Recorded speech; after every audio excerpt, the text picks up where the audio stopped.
जहाँ पहुँचना चाह रहे हैं ना उससे कहीं बहुत ज़्यादा आगे पहुँच जाएंगे।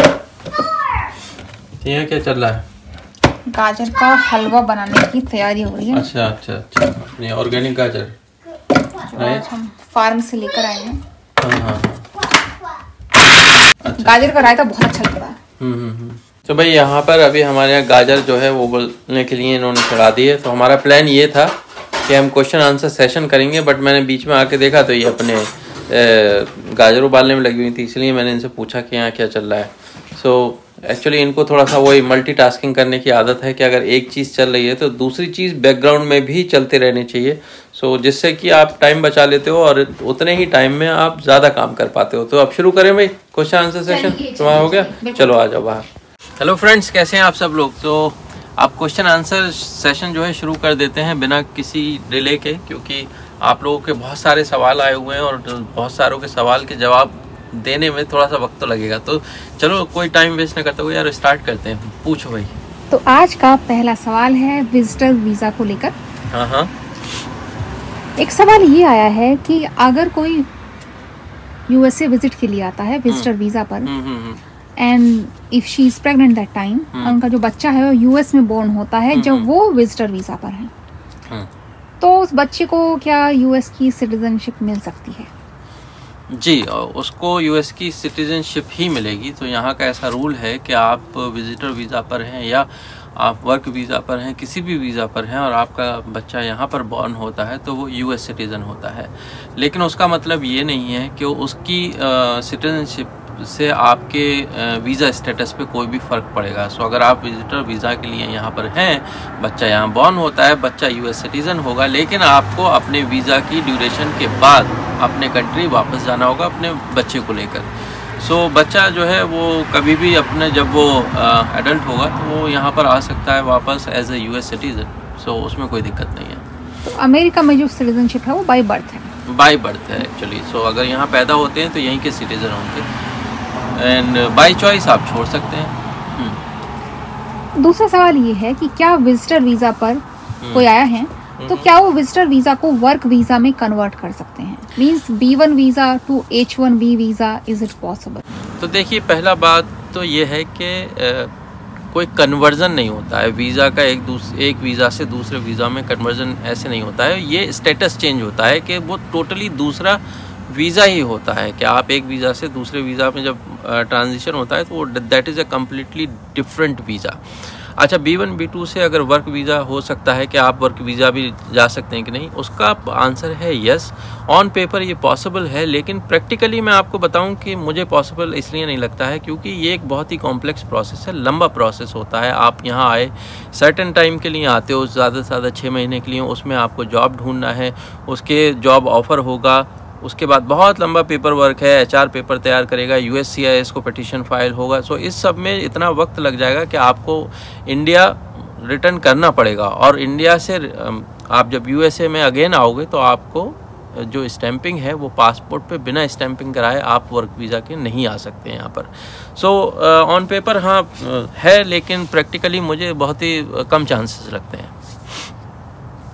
एक सवाल ये है कि विजिटर वीज़ा का एक्सटेंशन कितना पॉसिबल है? अच्छा, कितना पॉसिबल है कि हाँ, मुझे ये सवाल एक्चुअली याद आया कि किसी ने पूछा था कि सीनियर सिटीज़न है और ऐसे टाइमिंग में कितना मतलब एक्सटेंशन मिल सकता है, स्पेशली कि जब डायबिटीज़ हो, ऐसा कुछ हो। सो देखिए, ऑनेस्टली सर मैं आपको बताऊं कि ये जो एक्सटेंशन वाला चीज़ है, ये गवर्नमेंट और आपके जो आपने एक्सटेंशन फ़ाइल किया है उस पर डिपेंड करेगा। लेकिन मैं कुछ पर्सनल एक्सपीरियंसेस आपसे शेयर करता हूँ। मेरे फ्रेंड के पेरेंट्स जैसे आए हुए थे, वो 10 महीना यहाँ पर रुके और 10 महीना रुक कर जा रहे हैं आराम से। लेकिन 6 महीने के लिए आए थे, फिर एक्सटेंशन फ़ाइल किया गया तो वो लंबा रुक कर जा रहे हैं। और ऐसे ही एक और फ्रेंड के पेरेंट्स गए, वो 1 साल से ज़्यादा रुक कर गए। सो इट ऑल डिपेंड्स कि आपने एक्सटेंशन फ़ाइल किया और एक्सटेंशन आपका अप्रूव हो गया, एंड देन आप नो प्रॉब्लम यहाँ पर रुक सकते हैं। लेकिन अगर एक्सटेंशन आपका अप्रूव नहीं होता है तब आप नहीं रुक सकते हैं, क्योंकि जो भी होगा वो लॉफुली होगा। आप वैसे नहीं रुक सकते। लेकिन एक्सटेंशन के चांसेस जो हैं काफ़ी ज़्यादा रहते हैं, काफ़ी ज़्यादा रहते कराते हैं। यूजुअली लोगों का हो जाता है, मतलब ये तो टाइमिंग ऐसा है कि अभी तो हो ही रहा है, लेकिन पहले भी, अगर इससे पहले भी जो सिचुएशन नॉर्मल थी तभी भी लोगों को एक बार तो एक्सटेंशन मिल ही जाया करता था आराम से, उसके बाद फिर लोग अक्सर लेते भी नहीं हैं, चले ही जाते हैं। सो आई थिंक पॉसिबल है। मतलब विजिटर वीज़ा पे आप 6 मंथ्स के लिए तो रुक ही सकते हैं, 1 साल में। हाँ, उसके बाद भी अगर आपको ज़्यादा लंबा रहना है तो आप एक्सटेंशन के लिए अप्लाई कीजिए, और ज़्यादातर लोगों की एप्लीकेशन अप्रूव हो ही जाती है। ज़्यादातर लोगों की एप्लीकेशन अप्रूव हो जाती है। मैंने शायद ही किसी का सुना है, मैंने नहीं सुना है कि किसी की एप्लीकेशन जो है वो रद्द हो गई। नेक्स्ट क्वेश्चन है कि क्या green card national identity card है?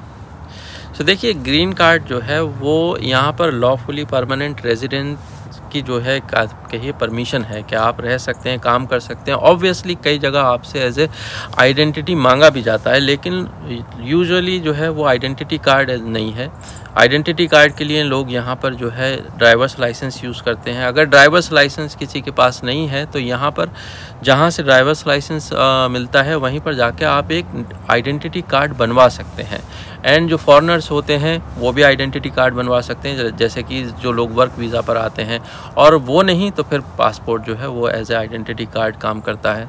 सो ग्रीन कार्ड यूजुअली लोग आइडेंटिटी के तौर पे यूज़ नहीं करते हैं, बट हाँ कई जगह आपसे वो मांगा जाता है। जैसे इंडिया में आधार कार्ड है तो यहाँ पर उस तरह से सोशल सिक्योरिटी कार्ड है।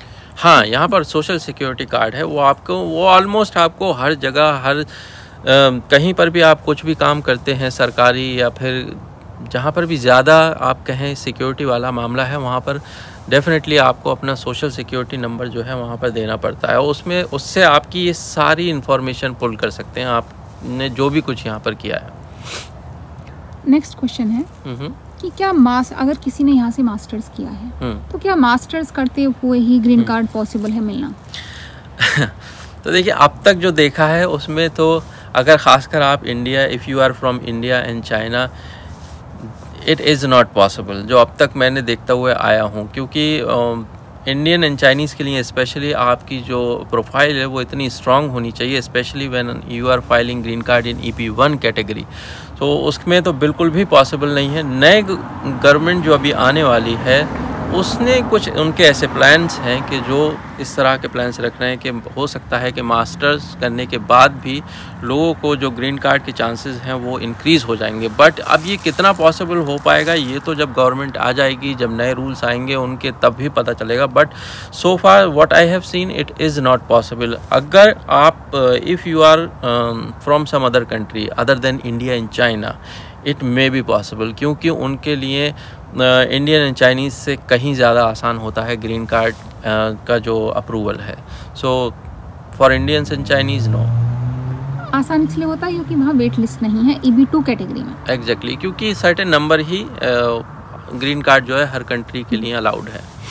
आपने जैसे एक वीडियो डाली थी सिटीजनशिप इंटरव्यू के जो नए रूल आए हैं उनको लेकर, तो एक सवाल आया था जो कि बहुत ही इंटरेस्टिंग था कि अगर कोई इस सिटीजनशिप इंटरव्यू में फेल हो जाता है तो क्या होगा?